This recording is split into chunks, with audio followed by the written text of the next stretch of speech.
The CMA is back in the spotlight, and they are doing what they do best, and that is act like the CMA.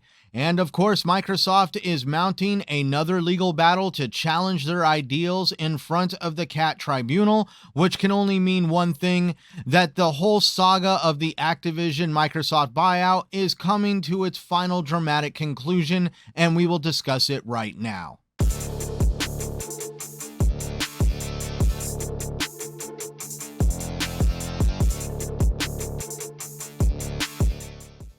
So everybody, remember back in January of 2021 when this was all announced that Microsoft was trying to purchase Activision? Everybody lost their damn minds. And over the year, we have seen people come to wild accusations of the idea of somehow Microsoft becoming a monopoly. And during the proceedings with the whole federal FTC thing, we saw people saying it's going to get blocked. Microsoft is wasting their money. Well, isn't it interesting that we're finally here, that Microsoft has actually persevered through all the toxic BS that has been thrown at this whole situation. And now we have one legal hurdle left, and that is the CMA. And let's just kind of recap real quick the fact that the CMA are technically the only ones to really truly block the deal. The FTC actually kind of half-assed it. And then when that day in court came to be, the FTC's half-assed job kind of bit them in the ass. And therefore, the whole FTC thing got thrown out and Microsoft was allowed to proceed. So this leaves only the CMA. And the CMA was made to even look worse in the fact that the EU approved the deal because they actually acknowledged the fact that Microsoft had made commitments with companies like Boosteroid, Nvidia, and other cloud competitors, providers, whatever you want to call them. And the EU was very happy that Microsoft was looking to help expand this market by giving these providers of cloud the ability to have games with a free license for like games like Call of Duty and other games that can be put on these services from the Activision library of games. And of course, the CMA is still holding their ground of like, no, they're going to affect cloud gaming. Right.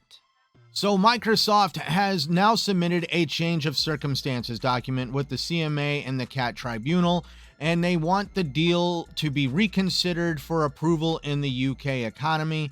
And they also want the CMA to consider its cloud gaming deals and how they've been monitored by the EU. This is referencing what I said earlier about the commitments that they have made to the EU about allowing access to the Activision library of games to other cloud providers. And the EU is actually going to monitor that Microsoft holds to those commitments. So therefore, the CMA doesn't even have to put any extra work in it at all. But Microsoft also highlights a new Call of Duty agreement with Sony, which recently Sony did bend that knee. Ironically, the only thing they got out from all their kicking and screaming over the whole Activision merger is now they only got an agreement for Call of Duty only. And they wanted this to show as evidence in the support of the deal and cites fresh material from the Federal Trade Commission case that challenges the conclusions that were made in the CMA's final report.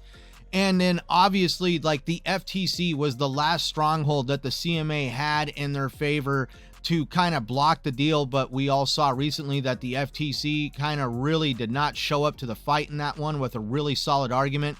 And of course, the judge pretty much sided with Microsoft, leaving the CMA on the lonely island of what about cloud? This is where Microsoft's legal representatives argue that the CMA's proposed course of action lacks proper evidential base, while the CMA maintains that it has jurisdictional grounds for its actions, which is really interesting that the CMA is just wanting to clutch onto that argument so hard. And this is where the CMA expressed their concerns about the potential impact of restructured transaction on competition in the cloud gaming market. They want to ensure that the transaction will not harm consumers or the competitive process. But it's kind of interesting that one of the things that could potentially happen now during this whole like restructuring of the deal in the UK is the CMA's demands could potentially harm the competition and the consumer market in the UK. So in response to the CMA's concerns, Microsoft is working on a final proposal to modify the merger agreement. The proposal may involve selling off its cloud gaming rights in the UK to address the regulatory authorities' worries about competition in the cloud gaming market. Microsoft is arguing, though, that divestiture may not be necessary anymore, but there are legal hurdles for a final order to deviate from a final decision. And the CMA is also kind of concerned while these whole proceedings are taking place in front of because the CAT tribunal is monitoring all of these processes at this point. And the CMA is finding themselves in a position where they are mindful of the possibility of a judicial review and seeks to have a proper evidential basis for its proposed course of action. In other words, whatever the CMA makes demands for at this point, they better have all their ducks in a row, all their T's crossed, dots on all the I's, periods, everything, because not one little thing can be out of place, because the CMA at this point knows that Microsoft will destroy them in court if they do anything other than less act appropriately. But this also goes back to, again, Microsoft is not wanting to divest, because of the big problem is this is not Microsoft trying to battle for themselves. This is Microsoft trying to battle for continuity with the UK market. If a divestiture occurs and Microsoft kind of sells off the UK cloud gaming rights only in the UK economy, that means people in the UK will watch other countries around the world participate in Game Pass and have access to Activision games on a much larger, easier access scale than what the UK is going to be afforded to its economy. And it's going to be absolutely quite ridiculous in the end. At least that's my opinion. So if you remember, the deal between Microsoft and Activision was supposed to be concluded by July 18th, but because of the FTC's case and now the CMA, that whole thing is going to be extended out. So the CMA is asking for comments from Microsoft's rivals regarding the proposed deal by August 4th, and then the CMA will make its final order by August 29th, which will provide more details on the case's progress and Microsoft's final proposal to the CMA. And this is where we find out what's exactly going to happen with whether there's divestiture or other things that are going to take place.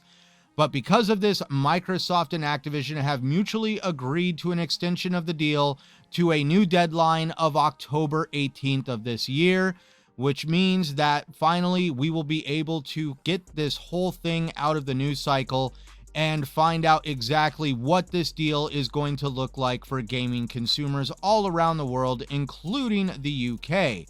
But that being said, what is this going to look like in the end? Because there's technically only 3 possible outcomes that can take place at the end of this whole ordeal with the CMA. Florian Mueller at Foss Patents outlined the 3 outcomes that could take place, and that is the deal is approved without changes to the UK cloud setup, or the deal is approved with a divestiture in cloud gaming in the UK, or hypothetically, crazily, the CMA could just choose to block once again, which would be completely asinine. But that's where the CAT has actually asked that the parties discuss the need for constructive engagement between themselves, and the CMA regarded the restructured transaction. The CAT emphasized the importance of acting in the interests of consumers and safeguarding the nascent competitive process in cloud gaming. But at this point, the CAT is like, yo, you guys need to get along. Otherwise, at this point, we're going to have to start making decisions. And obviously, earlier, as we said, the CMA is trying to avoid a judicial review of CAT looking at their findings. So that's where CAT's trying to say, yo, you need to learn to play ball. Otherwise, at this point, we're going to have to really discuss your actions as of late, especially when it comes to you potentially shooting the UK tech economy in the foot.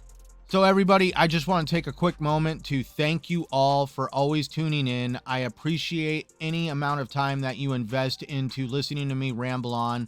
I appreciate all the comments that you've always put down below and the suggestions that you give me for what I can do or what you would like to see on the channel. If you do like today's content and want to see more or keep up to date on what's exactly going to happen with the ABK deal, please like, subscribe, comment down below, all that fun stuff that YouTube likes to see. It does really help my channel grow. Also, please check out the end card on this video, explore my channel, watch my latest video. And I always have to end off with saying, remember, the console war is dogma. Don't fall into the trap that it creates. Just be sure to play the games that you love on the platforms you prefer, no matter what anybody says. I am Centurion 1307, and thank you for watching.